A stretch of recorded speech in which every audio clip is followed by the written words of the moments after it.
Assalamualaikum warahmatullahi wabarakatuh. Halo teman-temanku semuanya, berjumpa lagi di kanal YouTube Teman Ngerjain Soal. Di dalam video ini saya akan membersama teman-teman untuk mencoba mengerjakan latihan soal P3K kompetensi teknis khususnya untuk formasi dokter umum di Kejaksaan Republik Indonesia. Oke, tanpa berlama-lama lagi, langsung saja kita menuju soal yang pertama. Seorang perempuan diantar penyidik ke klinik Anda dengan surat permintaan visum et repertum atau VIR atas dugaan KDRT. Saat anamnesis, pasien menyatakan dipukul suaminya di bagian wajah dan ditendang di perut. Pada pemeriksaan, Anda menemukan memar kebiruan di pipi kiri dan nyeri tekan di perut. Bagaimana cara pendokumentasian yang paling benar untuk FVR? A. Menulis pasien dipukul dan ditendang hingga memar dan sakit perut. B. Menulis terdapat luka akibat kekerasan benda tumpul di wajah dan di perut. C. Menulis ditemukan memar kebiruan di pipi kiri diameter 3 cm dan nyeri tekan di regio epigastrium sesuai pengakuan pasien akibat dipukul dan ditendang. D. Mencatat keluhan pasien dalam tanda kutip dan mendeskripsikan temuan fisik secara objektif dan terpisah tanpa membuat kesimpulan hubungan sebab akibat. Atau yang E, membuat kesimpulan direkam medis bahwa cedera tersebut 100% disebabkan oleh KDRT untuk membantu proses hukum. Nah, untuk pertanyaan nomor 1 ini jawaban yang tepat adalah opsi yang D ya teman-teman, mencatat keluhan pasien dalam tanda kutip dan mendeskripsikan temuan fisik secara objektif dan terpisah tanpa membuat kesimpulan hubungan sebab akibat. Jadi dalam pembuatan FVR, objektivitas adalah kunci. Dokter harus memisahkan antara apa yang dikatakan pasien, anamnesis dicatat sebagai kutipan langsung, dan apa yang ia temukan dalam pemeriksaan fisik.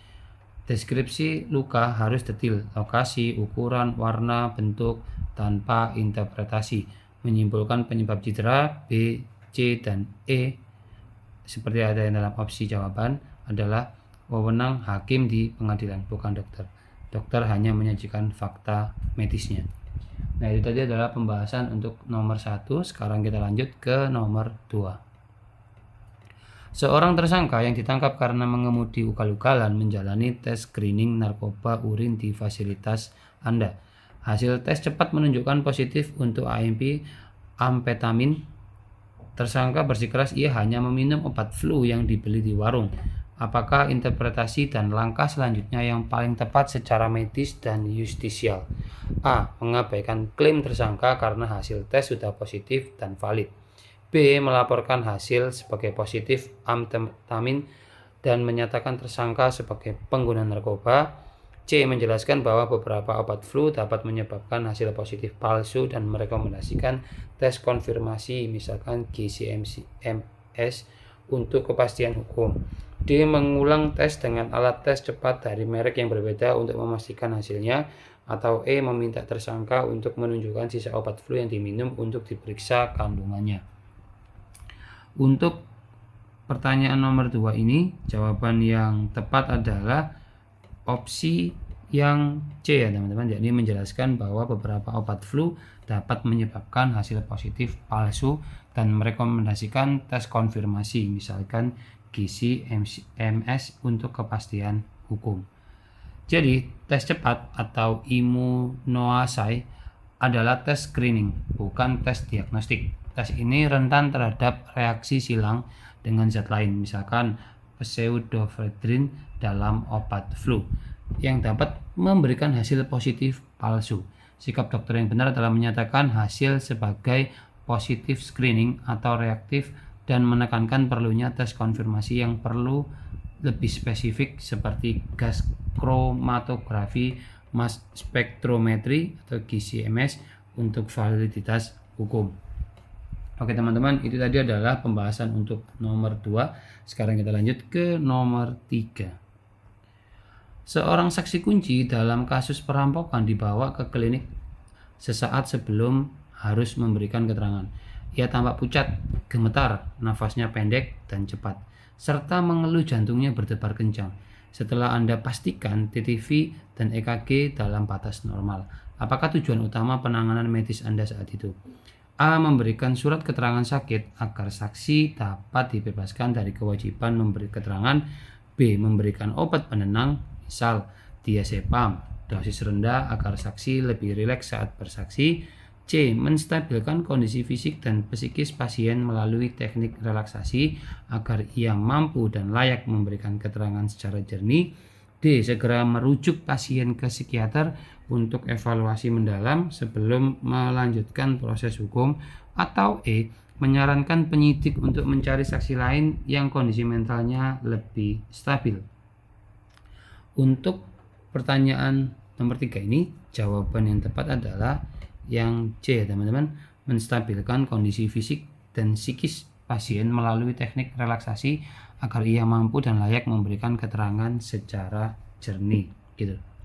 Jadi tujuan utama dalam konteks justisial adalah mendukung kelancaran proses hukum dengan tetap menjaga kesehatan saksi.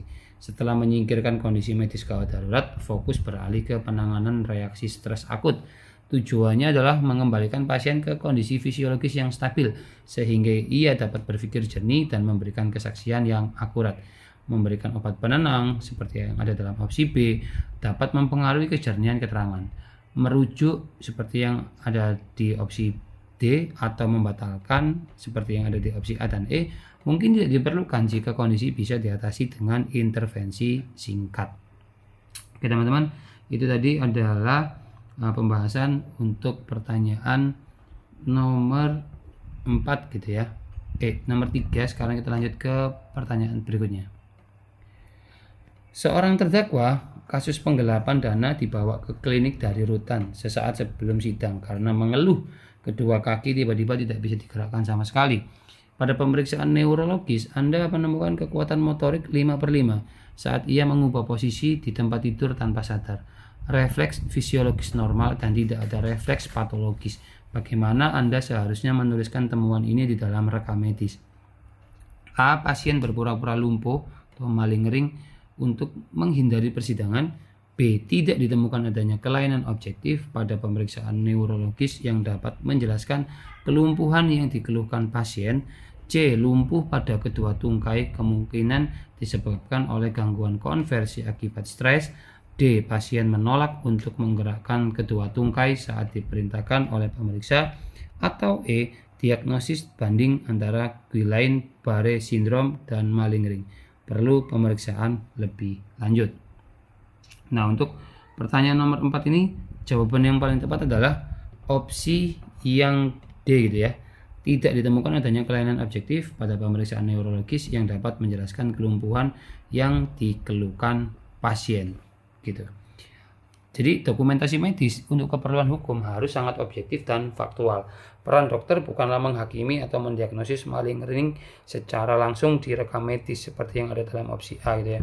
Sebaliknya, dokter harus melaporkan fakta temuannya. Ada keluhan subjektif namun tidak didukung oleh temuan pemeriksaan fisik objektif.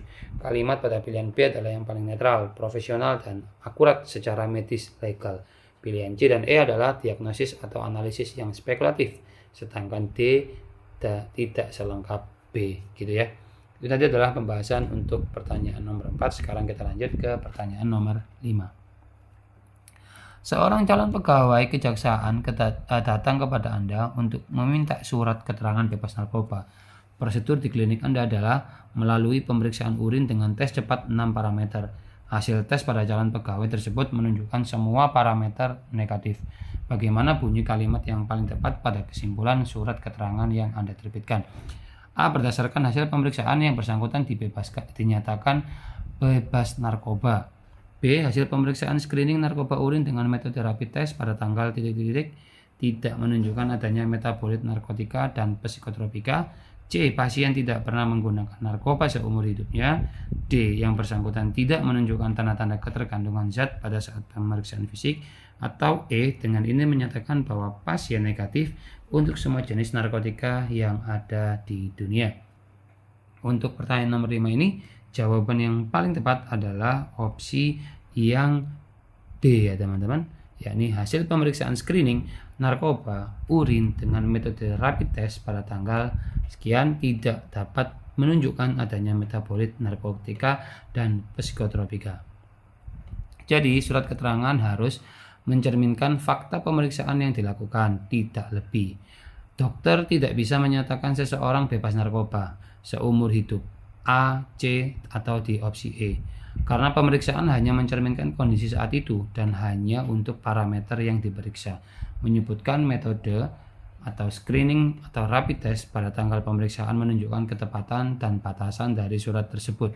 Ini adalah bentuk dokumentasi yang paling akurat dan dapat dipertanggungjawabkan secara hukum.